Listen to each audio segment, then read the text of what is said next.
Bismillahirrahmanirrahim. Assalamualaikum warahmatullahi wabarakatuh. Salam sejahtera bagi kita semua. Perkenalkan, nama saya Supratman Tahir, SIP MSI. Saya merupakan salah satu dosen pada program Studi Ilmu Pemerintahan, Fakultas Ilmu Sosial dan Ilmu Politik, Universitas Muhammadiyah Sinjai. Sebagai seorang dosen, saya percaya bahwa melalui dosen dapat menjadi kunci untuk mengubah masa depan bangsa dan menciptakan perubahan positif dalam hal pendidikan untuk masyarakat, khususnya untuk mahasiswa.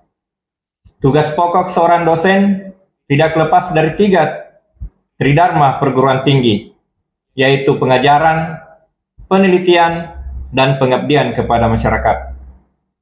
Nah, pada kesempatan ini saya ingin menjelaskan terkait dengan mata kuliah Tata Kelola Keuangan Pemerintahan yang saya ampuh. Mata kuliah ini merupakan mata kuliah wajib untuk bobot 3 SKS yang diajarkan pada mahasiswa untuk semester 4. Selanjutnya, deskripsi singkat mata kuliah ini adalah mata kuliah Tata Kelola Keuangan Pemerintahan berisi pengetahuan, keterampilan, dan kapabilitas mahasiswa untuk melakukan analisis tata kelola keuangan pemerintahan. Di akhir perkuliahan ini, mahasiswa mampu menyusun dan mengelola keuangan pemerintahan baik tingkat nasional ataupun pusat.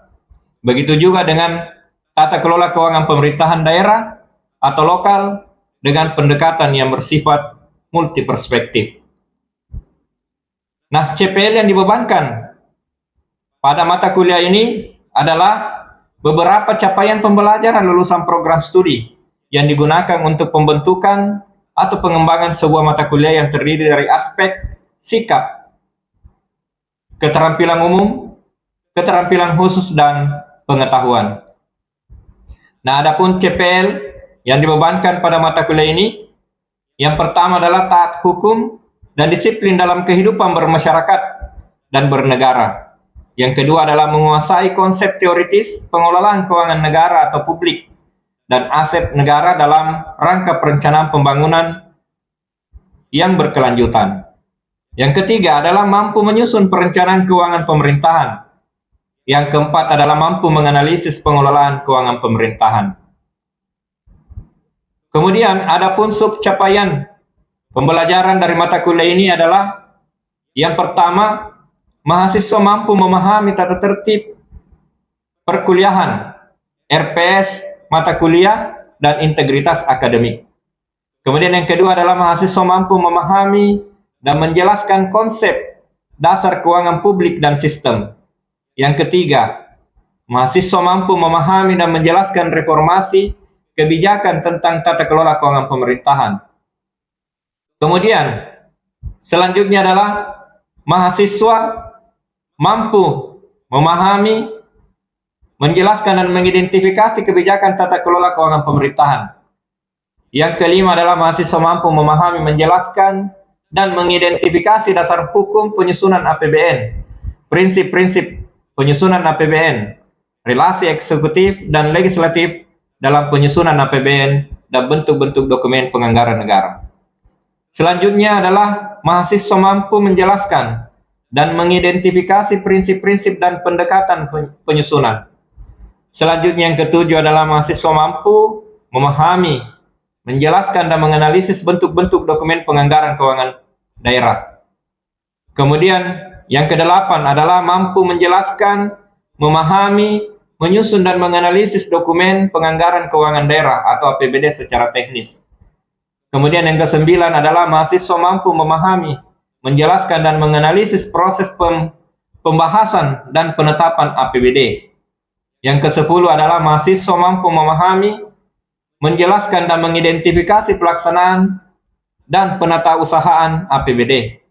Yang ke-11, mahasiswa mampu memahami, menjelaskan, dan menganalisis asumsi-asumsi dan tujuan perubahan kebijakan APBD. Yang ke-12 adalah mahasiswa mampu menjelaskan dan menganalisis evaluasi dan pertanggungjawaban APBD. Yang ke-13, mahasiswa mampu menjelaskan dan menganalisis tata kelola keuangan pemerintahan desa. Yang ke-14 adalah mahasiswa mampu menjelaskan dan menganalisis desain kebijakan keuangan pemerintahan. Selanjutnya, terkait dengan materi pembelajaran yang saya berikan di mata kuliah tata kelola keuangan pemerintahan ini adalah di pertemuan pertama membahas terkait dengan pendahuluan. Yang kedua adalah konsep dasar keuangan publik dan sistem pengelolaan keuangan pemerintahan. Yang ketiga, reformasi kebijakan tentang tata kelola keuangan pemerintahan. Yang keempat, kebijakan tata kelola keuangan pemerintahan.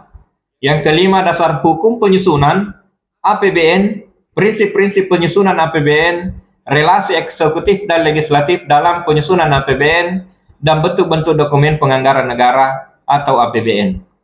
Kemudian di pertemuan selanjutnya, ada prinsip-prinsip dan pendekatan penyusunan APBD. Pertemuan ke-7 adalah bentuk-bentuk dokumen penganggaran dan keuangan daerah. Kemudian pertemuan ke-8, dokumen penganggaran keuangan daerah atau APBD secara teknis. Kemudian yang ke-9, proses pembahasan dan penetapan APBD. Yang ke-10, pelaksanaan dan penatausahaan APBD. Yang ke-11 adalah asumsi-asumsi dan tujuan pembahasan kebijakan APBD. Pertemuan ke-12 adalah evaluasi dan pertanggungjawaban APBD. Pertemuan ke-13 tata kelola keuangan pemerintahan desa, dan pertemuan terakhir adalah desain kebijakan keuangan pemerintahan.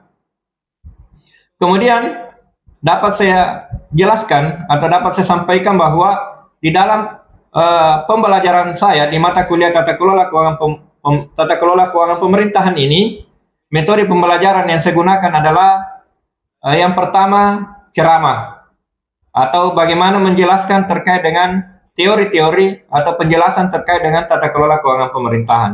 Kemudian diskusi, yang ketiga adalah studi kasus, dan keempat adalah pembelajaran mandiri. Di pembelajaran mandiri ini adalah bagaimana mengupayakan bahwa mahasiswa diharapkan tidak hanya melalui pembelajaran atau materi-materi yang diberikan oleh saya sebagai dosen pengampunya, tetapi justru harus juga mengambil atau mencari pembelajaran-pembelajaran terkait dengan tata kelola keuangan, baik secara mencari buku literatur lain atau melalui internet yang ada. Nah, selanjutnya interaksi dosen dengan mahasiswa dapat saya jelaskan pula bahwa di awal pertemuan saya membuka diri dengan menyapa mahasiswa dan melakukan perkenalan, kemudian membahas kontrak belajar selama perkuliahan dengan melakukan kesepakatan selama pelaksanaan pembelajaran. Jadi di dalam pertemuan awal ini kami membahas terkait dengan seperti apa dan bagaimana aturan-aturan di dalam mengikuti proses pembelajaran di mata kuliah tata kelola keuangan pemerintahan. Nah, selanjutnya kemudian melakukan sesi tanya jawab atau memberikan kesempatan kepada para mahasiswa untuk memberi atau bertanya terkait dengan hal-hal yang belum dipahami. Kemudian membuat small group discussion untuk membahas permasalahan atau kasus-kasus yang terkait dengan tata kelola keuangan pemerintahan. Kemudian untuk penilaian atau sistem penilaian di mata kuliah ini dapat saya gambarkan bahwa ada beberapa indikator-indikator di dalam penilaian. Yang pertama adalah absensi kehadiran yang saya patok dengan 20% atau bobot 20%. Kemudian tugas individu atau kelompok atau tugas individu ini dengan tugas kelompok ada 15%. Kemudian ujian tengah semester atau mid 20%. Kemudian ujian akhir semester atau final 35%. Kemudian pengamatan dosen ada 10%, jadi total keseluruhan itu adalah 100%. Jadi dari beberapa penilaian-penilaian ini nanti akan diakumulasi dari semua baik dari kehadiran, tugas, meet, UAS, pengamatan untuk menghasilkan nilai akhir nantinya untuk nilai mahasiswa. Kemudian untuk pemberian soal ini diberikan dalam bentuk esai dan pilihan ganda. Dan bentuk soalnya pun ada secara online, ada secara offline. Jadi kalau secara offline kami berikan soal atau ujian dalam bentuk esai, kemudian dalam bentuk daring kami memberikan dalam bentuk Google Form atau soal dalam bentuk Google Form dalam bentuk pilihan ganda. Jadi seperti itu untuk penilaian dan sistem pemberian ujian. Nah, baik, berikut saya akan tampilkan video pembelajaran saya bawakan pada mata kuliah Tata Kelola Keuangan Pemerintahan dengan menggunakan pembelajaran daring atau online dengan media aplikasi Zoom Meeting. Terima kasih, selamat menyaksikan. Ya, baik. Bismillahirrahmanirrahim. Assalamualaikum warahmatullahi wabarakatuh. Waalaikumsalam warahmatullahi wabarakatuh. Ya, syukur alhamdulillah pada kesempatan di pagi menjelang siang hari ini kita masih diberikan kesehatan, masih diberikan kesempatan untuk melanjutkan aktivitas kita, melanjutkan keseharian kita terkait dengan mengikuti proses belajar mengajar di mata kuliah Tata Kelola Keuangan Pemerintahan, dan selanjutnya kita senantiasa mengucapkan salam dan salawat senantiasa kepada junjungan kita Nabiullah Muhammad SAW, Nabi yang senantiasa menjadi suri teladan bagi kita semua di muka bumi ini. Baik, pada kesempatan di pertemuan kelima ini untuk materi di keempat, kita akan masuk terkait dengan penyusunan APBN. Jadi sebelum-sebelumnya kita sudah mengikuti materi-materi yang ada terkait dengan bagaimana pengelolaan tata kelola keuangan pemerintahan.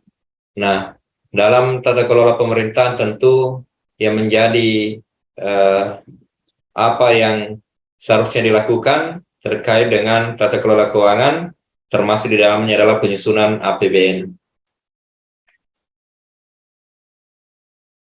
Definisi APBN. Nah, menurut Undang-Undang Nomor 20 Tahun 2019 tentang Anggaran Pendapatan dan Belanja Negara tahun anggaran 2020, Pasal 1 butir 1 bahwa anggaran pendapatan dan belanja negara yang selanjutnya disingkat APBN adalah Rencana Keuangan Tahunan Pemerintahan Negara yang disetujui oleh Dewan Perwakilan Rakyat. Jadi definisi APBN itu tertuang di dalam Undang-Undang Nomor 20 Tahun 2019 yang mengatakan bahwa APBN itu adalah Rencana Keuangan Tahunan Pemerintahan Negara yang disetujui oleh Dewan Perwakilan Rakyat. Jadi dasar daripada pengelolaan keuangan itu ada pada APBN. Kemudian APBN itu pula tidak bisa serta-merta dilakukan oleh pemerintah setelah mungkin dimasukkan di dalam penganggaran-penganggaran baik terkait dengan pendapatan maupun belanja negara itu langsung dilaksanakan oleh pemerintah, dalam hal ini Presiden. Tetapi tetap diajukan di Dewan Perwakilan Rakyat atau DPR untuk dibahas dan disetujui. Jadi tidak bisa langsung dilakukan pelaksanaan ketika belum disetujui oleh Dewan Perwakilan Rakyat. Nah, ini definisi APBN terkait dengan apa itu APBN. Nah, ini tertuang di dalam Undang-Undang Nomor 20, supaya ini agar diingat, yang sampai nanti muncul soal apa definisi APBN menurut Undang-Undang Nomor 20, atau bisa saja soalnya lagi berubah di Undang-Undang Nomor berapa yang mengatur terkait dengan definisi APBN. Nah, ini perlu dicatat baik-baik. Kemudian APBN berisi daftar sistematis dan terperinci memuat rencana penerimaan dan pengeluaran negara selama 1 tahun anggaran. Nah, kalau bercerita selama 1 tahun anggaran, ada yang bisa menyebutkan kalau 1 tahun anggaran itu terhitung dari kapan dan sampai kapan? Saya Pak, Ya, silakan. dari bulan Januari sampai akhir Desember Pak. Ya, kalau tanggalnya 1 Januari sampai tanggal 31 Desember Pak. iya. Jadi yang bisa disampaikan juga bahwa kalau secara itu ya sudah benar 1 Januari sampai tanggal 31 Desember itu terhitung satu tahun atau satu tahun anggaran. Jadi terhitung 1 Januari sampai 31 Desember. Jadi bukan 2 Februari sampai 31 Desember atau 1 Februari sampai 31 Desember. 1 Februari sampai 31 Januari. Tetapi di awal bulan sampai di akhir bulan, atau bisa di awal bulan Januari sampai di akhir bulan Desember. Kemudian dasar hukum APBN.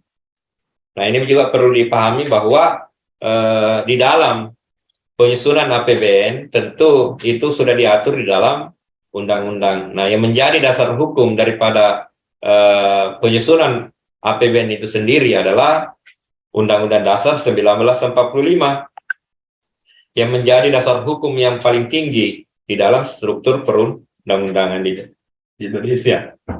Jadi tidak boleh di dalam penyusunan APBN itu menyalahi apa yang telah diatur di dalam undang-undang, dan segala bentuk aturan-aturan yang ada yang dibuat oleh pemerintah, baik undang-undang yang dibuat oleh DPR di dalam fungsinya sebagai legislasi, pemerintah juga di dalam membuat aturan-aturan pemerintah tentu harus berdasar daripada Undang-Undang Dasar tahun 1945 ini. Jadi tidak boleh saling tumpang tindih dengan peraturan yang ada dalam undang-undang. Nah, yang menjadi dasar hukum APBN ini adalah Undang-Undang Dasar 1945. Oleh karena itu, pengaturan mengenai keuangan negara selalu didasarkan pada undang-undang ini, khususnya dalam bab 8 Undang-Undang Dasar 1945, hasil amandemen keempat pasal 23 tentang anggaran pendapatan dan belanja negara. Jadi di situ diatur di dalam Undang-Undang Dasar 1945 terkait dengan APBN itu sendiri. Nah, selanjutnya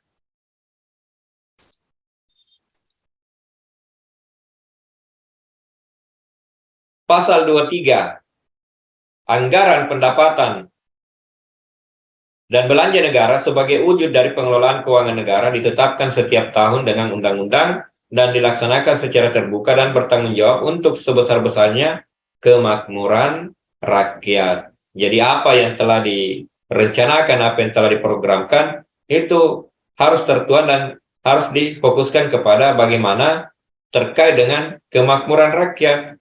Karena sekali lagi bahwa demokrasi itu ya dari rakyat untuk rakyat. Jadi apa yang telah dilakukan oleh pemerintah dan apa yang telah dianggarkan oleh pemerintah itu berasal dari rakyat. Jadi pendapatan negara itu ya melalui pajak, melalui pajak bumi dan bangunan, pajak penghasilan. Nah, itu nanti akan dikumpulkan kemudian dikembalikan kepada untuk kemaslahatan rakyat, untuk kemakmuran rakyat. Jadi seperti itu. Kemudian di pasal 23 itu sendiri di kedua, rancangan undang-undang anggaran pendapatan dan belanja negara diajukan oleh Presiden untuk dibahas bersama Dewan Perwakilan Rakyat dengan memperhatikan pertimbangan Dewan Perwakilan Daerah berdasarkan hal-hal tersebut. Maka pemerintah bersama DPR menyusun rancangan undang-undang APBN untuk nantinya ditetapkan. Jadi sekali lagi bahwa apa yang telah dibuat di dalam rancangan atau di dalam draft rancangan APBN itu harus dibahas bersama dengan Dewan Perwakilan Rakyat dan pertimbangannya daripada DPD. Jadi di sana bisa saja dilakukan upaya-upaya terkait dengan bisa saja penambahan atau pengurangan terkait dengan apa yang telah diusulkan oleh pemerintah atau dalam hal ini presiden terkait dengan apa yang menjadi di dalam APBN. Alokasi dana dan lain-lain sebagainya itu nanti dibahas diparipurnakan di dalam DPR terkait dengan apa yang menjadi rancangan pendapatan dan belanja negara. Kemudian, apabila Dewan Perwakilan Rakyat tidak menyetujui rancangan anggaran pendapatan dan belanja negara yang diusulkan oleh Presiden, maka pemerintah menjalankan anggaran pendapatan dan belanja tahun yang lalu.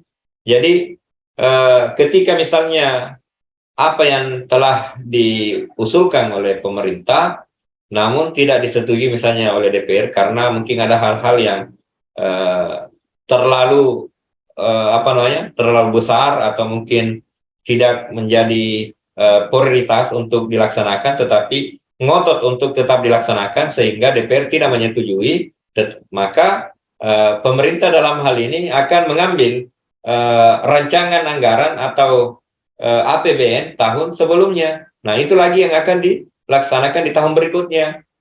Nah, terkait dengan jumlah anggaran, terkait dengan apa yang menjadi itulah yang nantinya juga akan dilakukan di dalam 1 tahun berikutnya.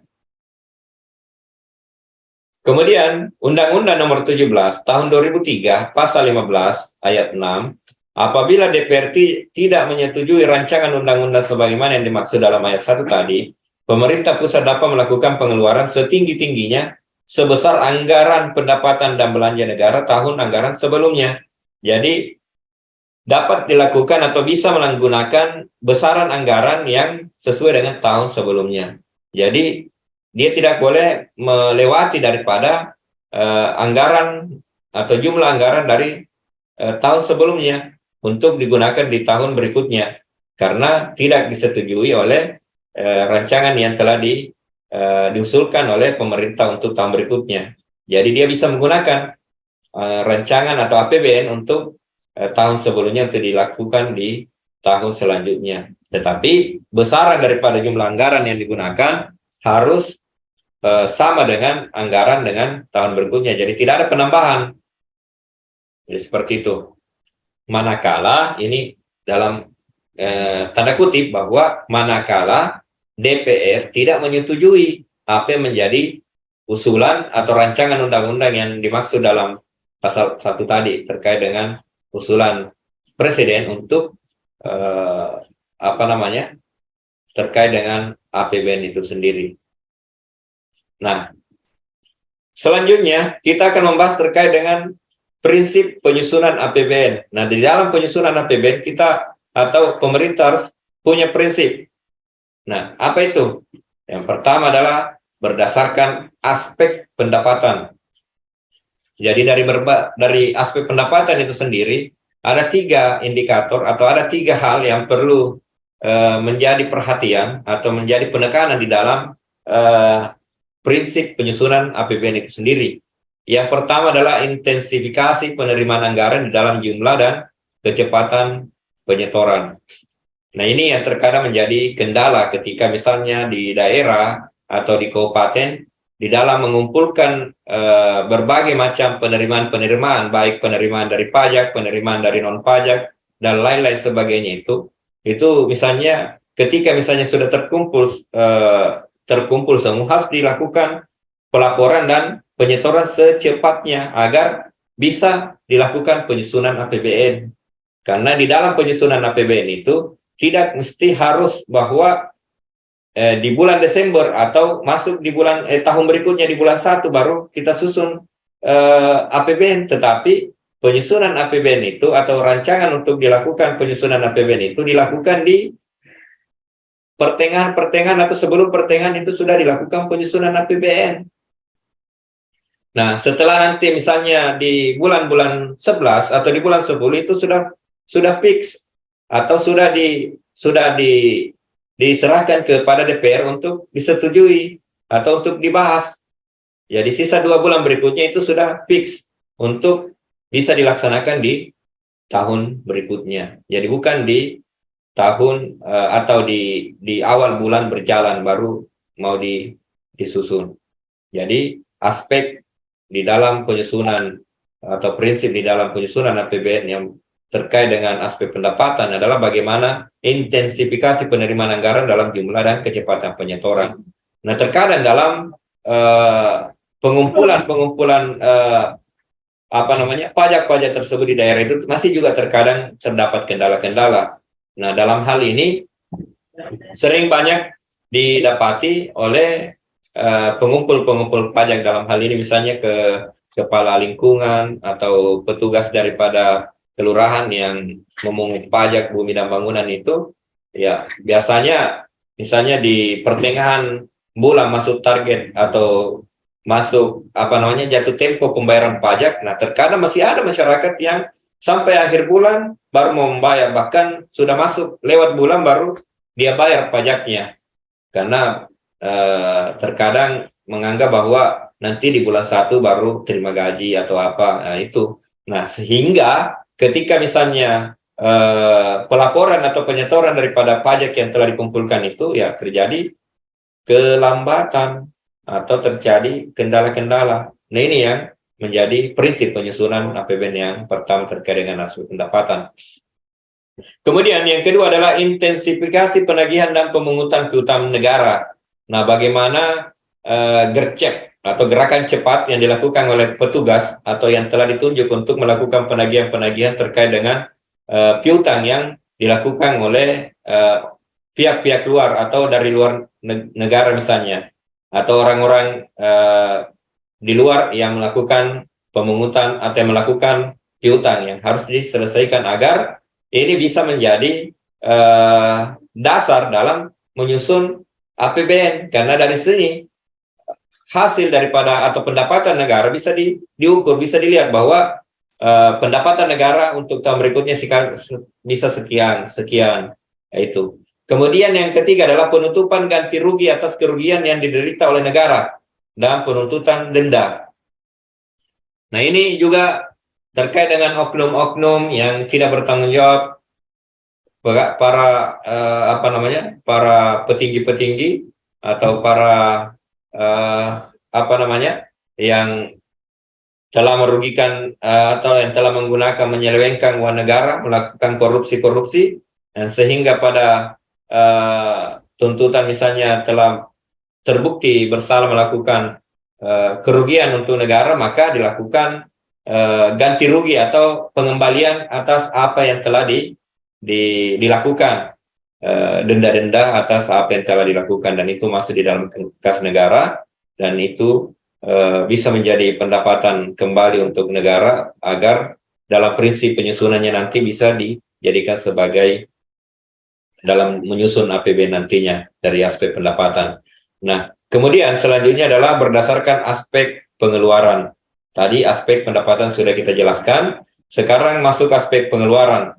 Nah, di dalam penyusunan atau prinsip penyusunan APBN, tentu di dalam aspek pengeluaran ada hemat, efisien sesuai dengan kebutuhan. Hemat bukan berarti memotong segala bentuk anggaran-penganggaran yang harus dilakukan oleh pemerintah, tetapi yang dimaksud di sini hemat adalah betul-betul dilakukan sesuai dengan kebutuhan.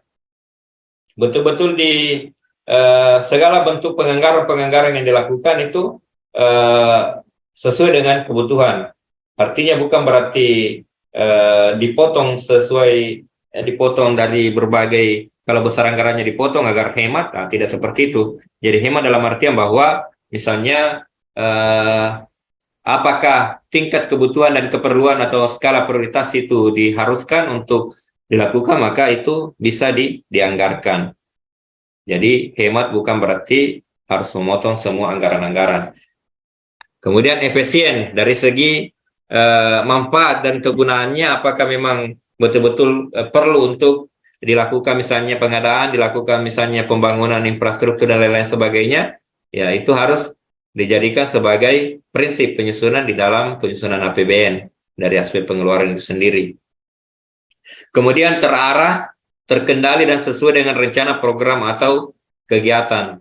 Nah, tentu di dalam pengeluaran itu perlu dilakukan dan diupayakan sesuai dengan apa yang menjadi apa yang menjadi tujuan daripada pelaksanaan daripada program atau kegiatan itu. Jadi betul-betul dilakukan dan dimanage sedemikian rupa sehingga apa yang dianggarkan itu, apa yang dikeluarkan oleh negara itu betul-betul bermanfaat dan bisa digunakan untuk kemaslahatan umat tadi. Kemudian yang ketiga adalah semaksimal mungkin menggunakan hasil produksi dalam negeri dengan memperhatikan kemampuan atau potensi nasional. Nah, ini juga merupakan salah satu bentuk daripada cinta negara, cinta Indonesia dengan menggunakan produksi di dalam negeri. Jadi misalnya mau menggunakan sepatu ya tidak perlu harus membeli sepatu yang buatan Eropa, buatan Cina atau buatan yang lain ya. Indonesia juga punya produk-produk yang sangat luar biasa yang bisa kita gunakan. Nah, produk kita yang dibeli pasti juga digunakan di Indonesia. Jadi barang-barang hasil produksi yang dalam negeri ketika kita beli tentu juga akan meningkatkan jumlah produksi yang akan dikeluarkan oleh produsen tadi, sehingga perputaran uang atau perputaran ekonomi juga akan semakin meningkat. Jadi bukan justru kita harus membelanjakan uang kita membeli barang produk Eropa, produk luar negeri yang bisa saja justru mematikan produksi-produksi yang ada di dalam negeri, sehingga perekonomian kita di Indonesia juga akan melempem, akan seperti itu saja. Dari sisi dari sisi kesejahteraan ya sudah pasti juga akan berpengaruh. Jadi dari sisi ini mungkin di dalam menggunakan hasil produksi itu perlu dilakukan dan diupayakan oleh para petinggi-petinggi kita atau para baik pemerintah pusat maupun pemerintah daerah yang harus menggunakan produk yang ada di dalam negeri itu sendiri. Jangan sampai justru yang melakukan hal itu orang-orang yang di atas dan masyarakat yang berada di bawah justru juga mengikuti, karena itu yang dijadikan sebagai dasar di dalam melakukan sesuatu. Nah itu. Kemudian kita masuk ke contoh yang ada di Sinjai misalnya. Ketika kita menggunakan hasil produksi Kabupaten Sinjai, misalnya dari segi makanan, ya kenapa tidak? Misalnya foto-foto misalnya ya ada di Jalan Gurami, ya itu saja yang kita gunakan, atau kita bahkan bisa kita publikasikan juga kepada orang yang di luar Kabupaten Sinjai itu, agar bisa menggunakan atau membeli hasil produksi yang ada di daerah sendiri.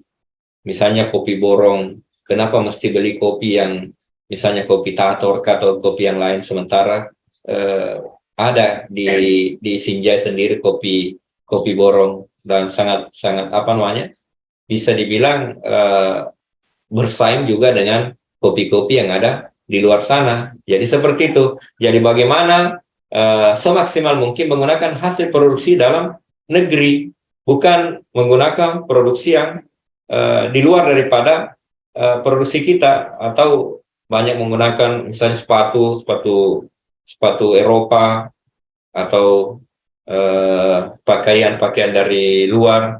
Ini yang justru akan melemahkan perekonomian yang ada di dalam negeri kita. Jadi seperti itu. Jadi semakin besar kita membelanjakan untuk produk-produk yang ada dalam negeri, justru itu juga akan berputar, akan meningkatkan juga hasil produksi, misalnya produksi kain dan lain-lain sebagainya juga akan lebih besar, sehingga segala sesuatu terkait dengan perekonomian akan berputar di sekitaran kita. Justru kita lebih semaksimal mungkin bisa juga kita mengekspor barang-barang yang hasil produksi yang ada dalam negeri, supaya apa yang telah kita ekspor itu juga meningkat misalnya atau mendapatkan hasil luar biasa, sehingga itu akan berdampak kepada perekonomian yang ada di Indonesia. Karena pendapatan juga akan ada dari hasil ekspor atau hasil impor. Jadi seperti itu. Dan dan semakin besar dan perlu dilakukan penekanan di sini. Jadi harus lebih besar ekspornya daripada impornya. Jadi bukan kita yang justru lebih barang yang banyak masuk di Indonesia lebih banyak daripada barang yang kita keluarkan. Nah, itu akan terjadi perbedaan yang sangat signifikan, yang justru juga akan menjadikan negara kita menjadi negara yang menjadi justru hanya konsumen, atau kita yang mengkonsumsi sendiri. Paling tidak kita lah yang memproduksi untuk dikonsumsi juga dari orang luar atau negara luar. Kemudian di dalam penyusunan APBN ada namanya asas-asas juga yang perlu diperhatikan. Yang pertama adalah kemandirian. Nah, kemandirian di sini adalah bagaimana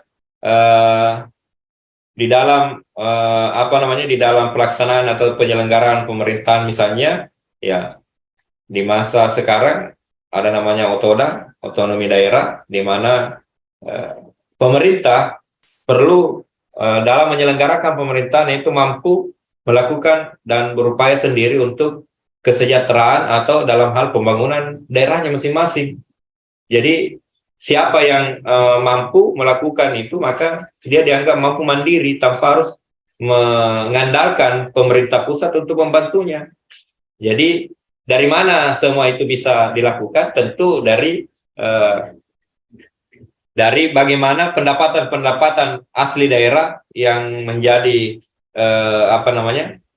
pendapatan yang bisa saja juga bisa menjadi penganggaran di dalam daerahnya. Jadi semua daerah juga itu berbeda-beda di dalam penghasilan atau pendapatan daerahnya. Dan kalau semakin tinggi pendapatan daerahnya, juga justru semakin tinggi juga di dalam penganggaran, di dalam penyelenggaraan pemerintahan. Jadi di dalam suatu daerah berbeda-beda tergantung sumber daya yang ada di dalamnya. Misalnya daerah-daerah yang punya potensi sumber daya alam yang luar biasa pasti lebih besar juga pendapatan daerahnya. Misalnya di daerah Papua misalnya yang penghasil emas, atau ada negara atau ada provinsi yang menghasilkan minyak atau itu akan lebih besar besar pendapatannya, juga lebih besar dalam penganggarannya. Jadi seperti itu. Jadi disesuaikan dengan apa yang menjadi pendapatan dan pengeluaran. Kemudian yang kedua adalah penghematan atau peningkatan efisiensi dan produktivitas. Dan saya kira sudah jelas tadi, sudah saya sampaikan terkait dengan penghematan atau bagaimana di dalam penyusunan APBN itu tetap mengedepankan asas bagaimana penghematan, atau paling tidak di dalam penganggaran itu disesuaikan dengan kebutuhan, atau dari segi efisiensi, atau dari segi kegunaan daripada apa yang akan dianggarkan atau dialokasikan dana, misalnya untuk pengadaan misalnya pembuatan jembatan. Oke lah, jembatan, contoh jembatan penyeberangan misalnya dilakukan, dibangun jembatan besar-besaran, padahal hanya pejalan kaki yang menggunakan, atau hanya sedikit sekali orang yang menggunakan. Itu dianggap bisa dikategorikan pemborosan, yang seharusnya alokasi dana itu diperuntukkan kepada daerah-daerah yang sangat membutuhkan dan memang perlu penanganan secepatnya. Nah, itu yang perlu dilakukan. Nah, itu misalnya pembangunan tol, kan terkadang juga ada sebagian masyarakat yang berada di kelas menengah ke bawah itu menganggap bahwa itu tidak tepat, karena pembangunan itu hanya dinikmati oleh kalangan menengah ke atas, bukan kalangan menengah ke bawah. Nah, pada kenyataannya sebenarnya berdampak juga kepada menengah ke bawah, karena mobilisasi daripada pelaksanaan perekonomian itu juga akan semakin cepat atau akan mudah karena melalui jalur itu. Dan selain daripada itu, pendapatan negara juga masuk dari situ karena ketika misalnya kita masuk tol, pasti akan bayar. Keluar tol, bayar. Jadi masuk dan keluar itu bayar tol satu kali. Kembali lagi akan seperti itu juga. Jadi kalau misalnya yang dekat saja, tol yang Paluku Bodo atau yang ada di Makassar itu, yang menghubungkan antara Maros sampai ke Makassar, bahkan sampai di Alauddin itu atau sampai di Urip itu, yang tadinya mungkin lewati perintis kemerdekaan itu bisa membutuhkan waktu sampai 1 jam atau sekitar 1 jam lebih. Nah, sementara ketika melewati tol itu bisa ditempuh dengan waktu 30 menit atau di bawah 30 menit, tergantung kecepatan. Karena tol itu adalah bebas hambatan, satu jalur. Tetapi ya itu tadi harus membayar tol. Nah, pembayaran yang kita lakukan ini dalam misalnya satu mobil yang lewat itu bayar 10.000. Itu contoh kecil di Makassar. Nah, uang yang masuk inilah menjadi pendapatan negara kembali. Nah, akan digunakan lagi terkait dengan pembangunan apa lagi atau pengalokasian anggaran kemana lagi. Ya, tergantung pemerintah dalam menyusun APBN di tahun berikutnya. Kemudian penajaman prioritas pembangunan. Nah, ini yang tadi saya bilang bahwa bagaimana melihat di sisi kebutuhan, di sisi yang penanganan yang perlu. Nah, terkadang juga ada di beberapa misalnya di Kabupaten Sinjai misalnya menganggap bahwa ini saya Pak sudah melakukan kewajiban saya sudah bayar pajak, saya sudah begini-begini, saya sudah melakukan membantu pemerintah, tetapi kenapa pemerintah tidak melirik saya, tidak membantu saya, jalanan saya masih seperti ini, rusak, begini-begini. Nah, itu terkadang ada keluhan-keluhan seperti itu. Nah, ternyata di dalam penyusunan anggaran bisa jadi desa saudara, desa Anda itu nanti di tahun berikutnya, karena ada desa yang lebih parah yang mendapat penanganan atau prioritas yang mendapatkan prioritas utama dulu untuk dilakukan penindakan atau untuk diupayakan perbaikan secepatnya. Nah, itu. Jadi jangan selalu menganggap bahwa wah, kenapa ini saya tidak dibantu? Padahal saya sudah melakukan kewajiban saya sudah bayar pajak semuanya ini.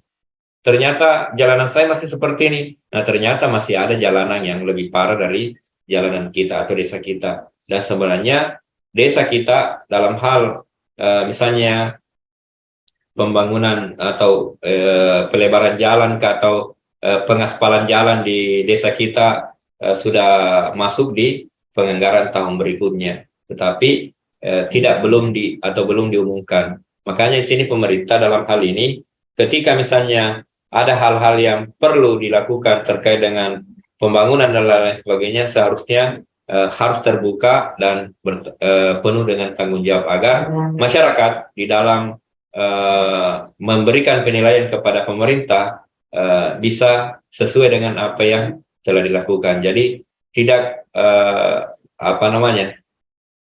tidak berkuar-kuar sendiri, tidak melakukan umpat-umpatan sendiri tanpa melihat sejauh mana apa yang telah dilakukan oleh pemerintah. Karena terkadang kita hanya melihat dari sisi yang lain, tetapi ada di sisi lain yang ternyata lebih dan diutamakan. Nah, inilah yang perlu dipahami. Nah, terkadang hanya mendapat sedikit saja bisikan-bisikan dari luar atau orang-orang yang tidak bertanggung jawab yang ingin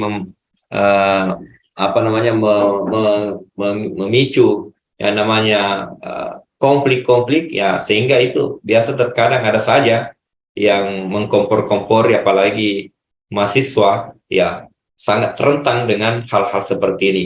Oh, ternyata seperti ini pemerintah, ayo pergi demo. Nah, ini juga perlu diperhatikan. Jadi tetap diupayakan dilakukan pengecekan sebelum turun, karena saya rasa bahwa bukan hanya mahasiswa yang menjadi pengawas, tetapi seluruh masyarakat juga menjadi pengawas yang menilai nanti seperti apa kinerja daripada pemerintah dalam menyelenggarakan pemerintahannya itu sendiri. Kemudian kita masuk di fungsi APBN. Nah, bahkan di pertemuan-temuan sebelumnya pernah saya bahas kembali atau pernah saya bahas terkait dengan fungsi APBN. Nah, ini tertuang di dalam aturan Undang-Undang Nomor 17 Tahun 2003 yang mempunyai fungsi bahwa fungsi yang pertama adalah fungsi otoritasi, bahwa anggaran negara menjadi dasar untuk melaksanakan pendapatan dan belanja pada tahun bersangkutan. Jadi APBN atau APBD itu ya dari segi fungsi otoritasi yaitu merupakan dasar daripada setiap penganggaran-penganggaran yang akan dilaksanakan atau yang akan dilakukan.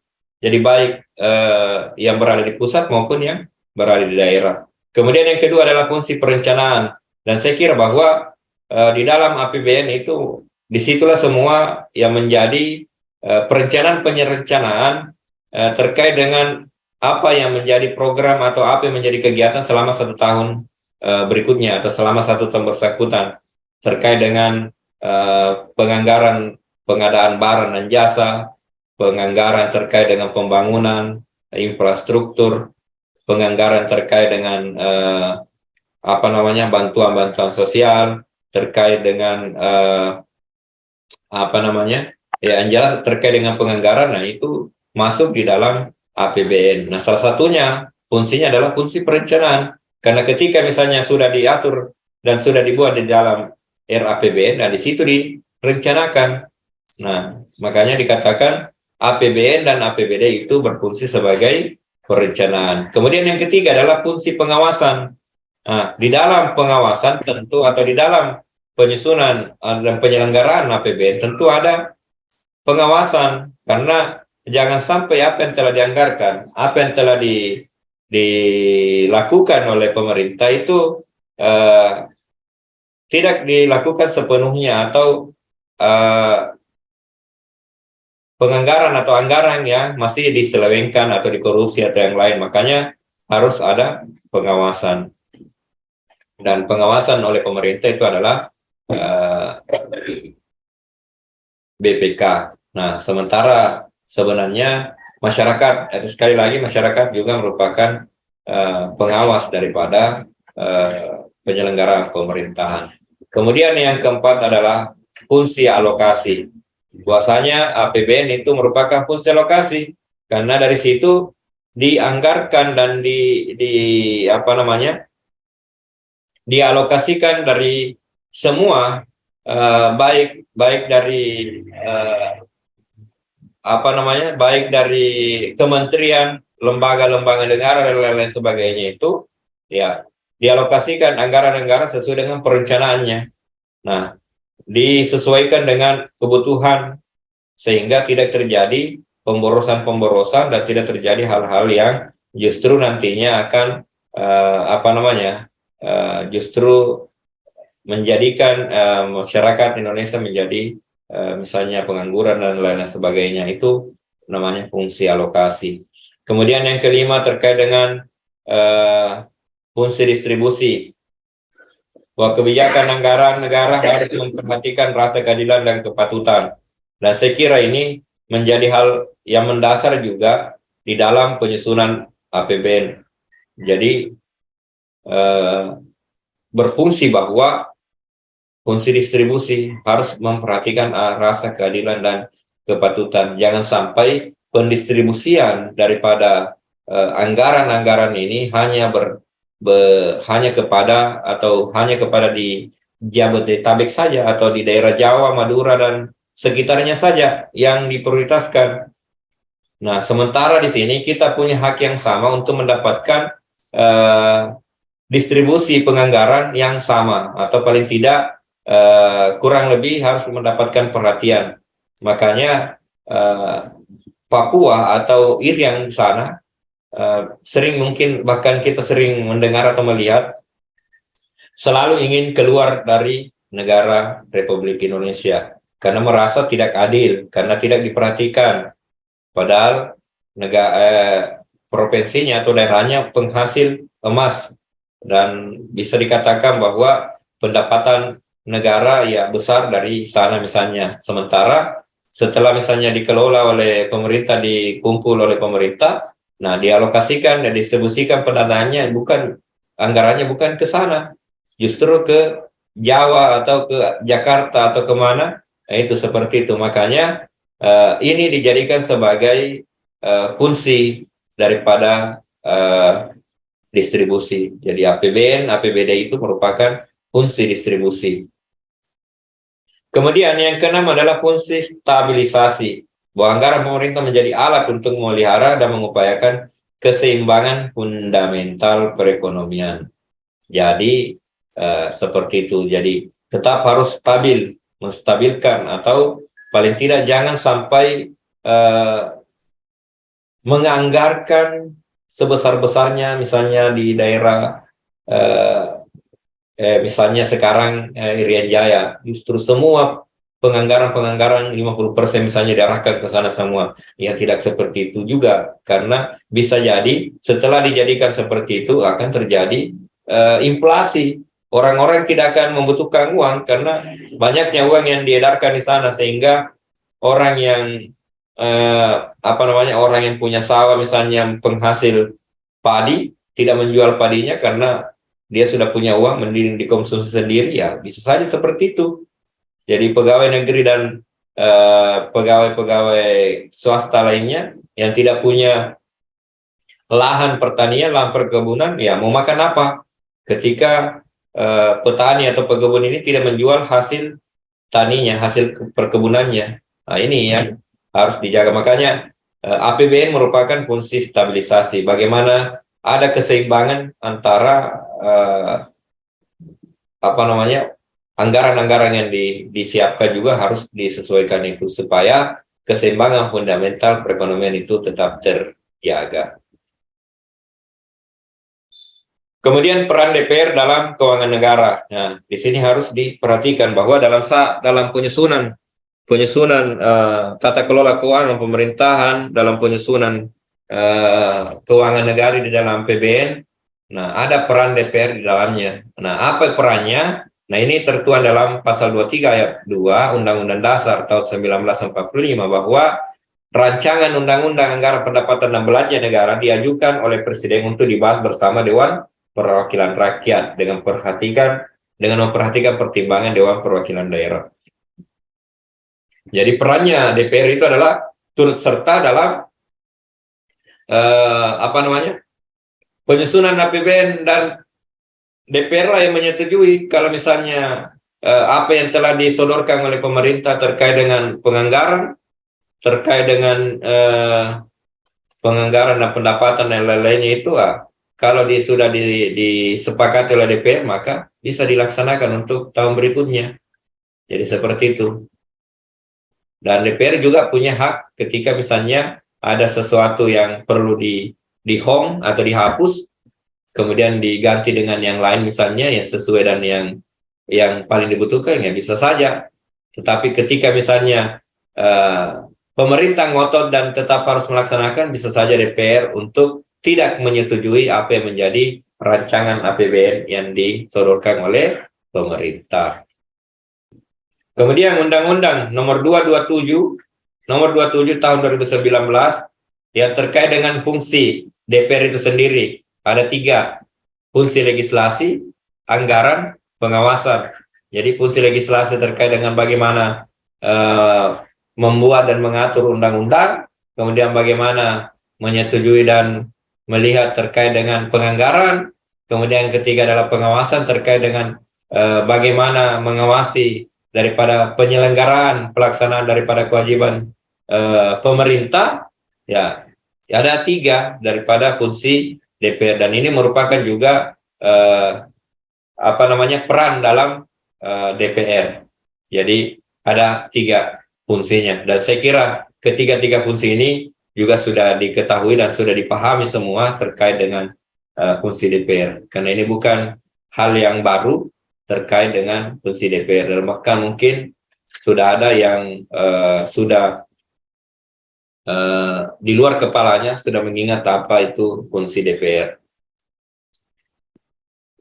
Kemudian hubungan eksekutif dan legislatif. Jadi perlu dipahami siapa itu eksekutif, siapa legislatif. Ada yang paham? Eksekutif siapa itu eksekutif? Presiden, Pak. Ya, legislatif. DPR, DPD, MPR. Ya, jadi di sini yang dimaksud dengan eksekutif ya bukan cuma presiden ya, baik pemerintah pusat maupun pemerintah daerah, eksekutif semua. Jadi menteri, eksekutif, ya seperti itu. Kemudian legislatif adalah DPR, MPR, ya masuk sebagai legislatif itu semua. Jadi ada DPR, ada DPR, ada DPRD. DPR itu berada di pusat, kemudian DPRD berada di daerah. Jadi di daerah itu ada dua, ada daerah provinsi, ada daerah kabupaten, kota. Jadi perlu dipahami. Yang sampai yang ada di provinsi juga dikatakan DPR, padahal di sana di provinsi itu masuk DPRD. Hanya DPRD-nya adalah tingkat provinsi. Kemudian DPRD kabupaten, kota. Nah itu. Nah, hubungan eksekutif dan legislatif dalam penyusunan APBN. Nah, ini juga tertuang di dalam Undang-Undang Nomor 17. Yang pertama adalah pemerintah pusat menyampaikan pokok-pokok kebijakan fiskal dan kerangka ekonomi makro tahun anggaran berikutnya kepada Dewan Perwakilan Rakyat selambat-lambatnya pertengahan bulan Mei. Ini tadi sudah saya bahas bahwa perlu menyampaikan pokok-pokok kebijakan fiskal dan kerangka ekonomi makro tahun anggaran berikutnya. Jadi sudah ada sedikit-sedikit terkait dengan apa yang menjadi penganggaran-penganggaran atau perencanaan-perencanaan untuk tahun berikutnya. Nah, seperti itu. Jangan nanti di bulan Januari atau sudah masuk bulan Desember baru disampaikan pokok-pokok kebijakan sehingga sudah tiba untuk dianggarkan atau dikeluarkan untuk dibelanjakan di bulan 1, sementara baru pembahasan. Nah itu. Kemudian yang kedua adalah pemerintah pusat dan Dewan Perwakilan Rakyat membahas kerangka ekonomi makro dan pokok-pokok kebijakan fiskal yang diajukan oleh pemerintah pusat dalam pembicaraan pendahuluan rancangan APBN. Nah ini, jadi apa yang telah disampaikan terkait dengan pokok-pokok itu akan dibahas kembali oleh Dewan Perwakilan Rakyat. Kemudian yang ketiga adalah berdasarkan kerangka ekonomi makro dan pokok-pokok kebijakan fiskal, pemerintah pusat bersama Dewan Perwakilan Rakyat membahas kebijakan umum dan prioritas anggaran untuk dijadikan acuan bagi setiap kementerian negara lembaga dalam penyusunan usulan anggaran. Jadi berdasarkan tadi itu yang telah disodorkan oleh pemerintah, maka pemerintah bersama dengan Dewan Perwakilan Rakyat dan pertimbangan daripada DPD dibahas bersama terkait dengan apa yang menjadi kebijakan umum untuk dilakukan terkait dengan prioritas anggaran atau paling tidak apa yang menjadi pokok-pokok yang perlu dimasukkan di dalam penganggaran-penganggaran untuk tahun berikutnya. Kemudian di pasal 14 di undang-undang yang sama nomor 17 dalam rangka penyusunan rancangan APBN atau menteri atau pimpinan lembaga selaku pengguna anggaran, pengguna barang menyusun rencana kerja dan anggaran kementerian negara atau lembaga tahun berikutnya. Jadi semua unit-unit atau semua lembaga atau semua menteri di dalam rancangan penyusunan itu dia harus membuat apa yang menjadi kebutuhannya, apa yang menjadi penganggaran untuk tahun berikutnya untuk dilaporkan atau disodorkan kepada pemerintah sehingga nantinya akan dibahas bersama-sama di dalam DPR. Kemudian rencana kerja dan anggaran sebagaimana yang dimaksud dalam ayat 1 disusun berdasarkan prestasi kerja yang akan dicapai. Jadi ada target-target capaian-capaian yang harus disesuaikan dan harus dijalankan. Kemudian yang ketiga adalah rencana kerja dan anggaran sebagaimana dimaksud dalam ayat 1 disertai dengan perkiraan belanja untuk tahun berikutnya setelah tahun anggaran yang sedang disusun. Jadi rencana kerja dan anggaran sebagaimana dimaksud dalam 1 disertai dengan perkiraan belanja. Jadi ada item-item tersendiri terkait dengan apa yang menjadi program atau kegiatan yang akan dilaksanakan di tahun berikutnya. Itu betul-betul dirinci sedemikian rupa sehingga DPR dalam hal ini mudah untuk melihat dan mengevaluasi terkait dengan terkait dengan alokasi penganggarannya. Kemudian rencana kerja dan anggaran dimaksud dalam ayat 1 disampaikan kepada Dewan Perwakilan Rakyat untuk dibahas dalam pembicaraan pendahuluan rancangan APBN. Kemudian hasil pembahasan rancangan kerja dan anggaran disampaikan kepada Menteri Keuangan sebagai bahan penyusunan rencana. Dan saya kira ini terkait dengan apa yang telah disepakati, apa yang telah dibahas itu nanti akan diserahkan kepada Menteri Keuangan, karena inilah Menteri Keuangan yang menjadi pemegang daripada keuangan negara, atau dia yang menyusun terkait dengan pembagian nantinya ke semua unit-unit terkait dengan menteri dan lembaga-lembaga negara. Kemudian ketentuan lebih lanjut mengenai penyusunan rencana kerja dan penganggaran Kementerian Negara, lembaga diatur dengan peraturan pemerintah. Jadi saya kira apa yang telah dibahas dan diatur di dalam keuangan negara selain daripada Undang-Undang Dasar yang sebagai Undang-Undang Dasar 45 sebagai dasar acuan atau undang-undang yang tertinggi.